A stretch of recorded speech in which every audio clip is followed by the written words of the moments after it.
Congratulations. Through caesarean section, it's a 250-pound baby boy.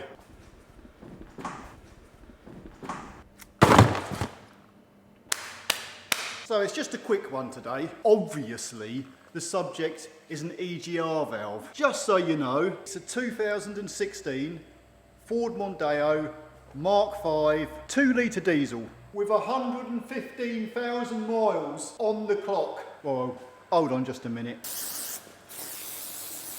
Gee, that'll stop me from getting too sweaty doing this physical job.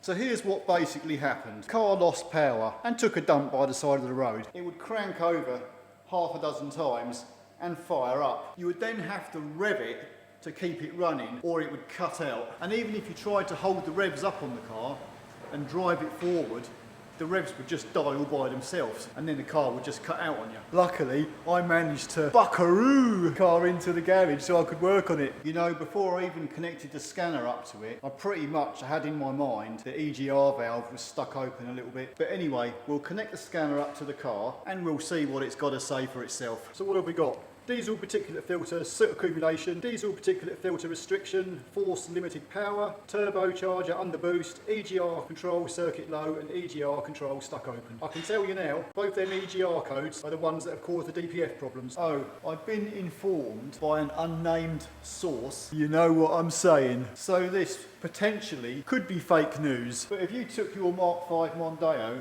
to the Ford dealer with an EGR problem, they would carry out a cleaning cycle on your EGR valve using their high-tech diagnostic equipment. And from what I've been told, it never works. And you'd have to replace the valve anyway. So hey, look on the bright side. That's going to cost you an extra £80 just to have your EGR valve cleaned so it can be flung in the bin.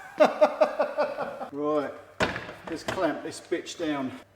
So I've undone a screw on this bracket. And yeah! Get that bracket out of the way. This plastic cover at the back of the solenoid just pops off. The mechanical noise you hear when you switch these engines off is actually this linkage working. We'll whack these 3 screws out. So all you really got in there is a valve which opens and closes and recirculates the exhaust gases back through the engine. Well, we'll just rip it apart and see if we can find something mechanically broken. Oops.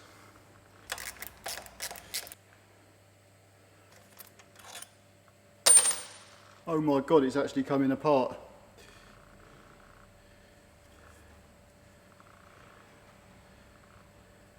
There's a little flap.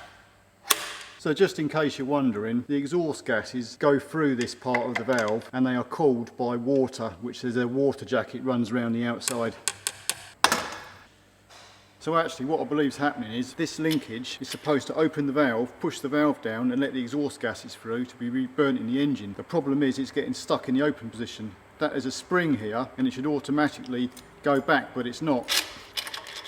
And the spring apparently seems okay, it looks alright, but it keeps getting stuck and keeping the valve open. You can see the problem: if the valve is stuck open, the engine's going to die and cut out and it's not going to run properly. You know, I'd definitely say whatever's wrong is in this solenoid mechanism. So let's see if we can rattle this solenoid off.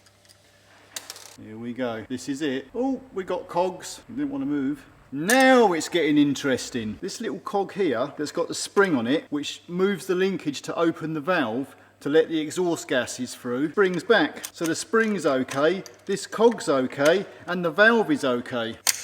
Oh my God, what could that possibly leave? Ta-ra! This solenoid is the faulty component, and I shouldn't think for 1 minute you can buy these separate to the EGR valve, but obviously the motor or the mechanism turning this cog is jamming up and seizing up and bollocksing up, and I don't bloody well know what up. But it's knackered, it's dead.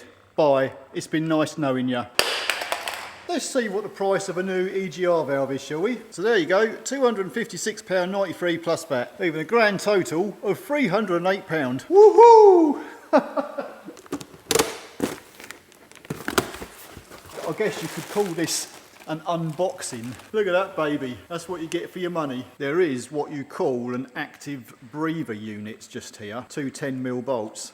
that you will have to swap from one valve to the next. And also your little coolant hose at the bottom of the valve will have to be swapped over. Where this hose clips onto your oil cooler, that little clip pulls out and then it will just pull off your oil cooler, and you push the clip back in and then you can just pop it back on. Right then, I'll bolt it back on. Oh, and once the new EGR valve's fitted, you will have to go into your functional tests and select EGR valve learned values reset. I will point out I have actually fitted a few of these EGR valves and I've not reset them and they've been fine, so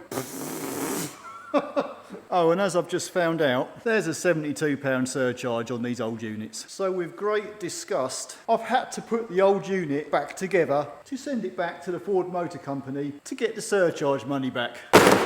Anyhow, I thought I'd just bring this subject up because this is not the first EGR valve that's taken a dump. In fact, it's like 10 green bottles sitting on the wall. The only trouble is, it's 10 EGR valves sitting on the wall, waiting for the next one to fall.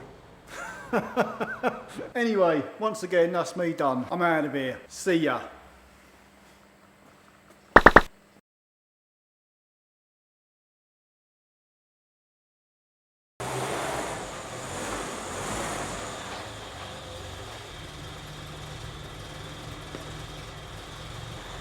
Anyone for golf?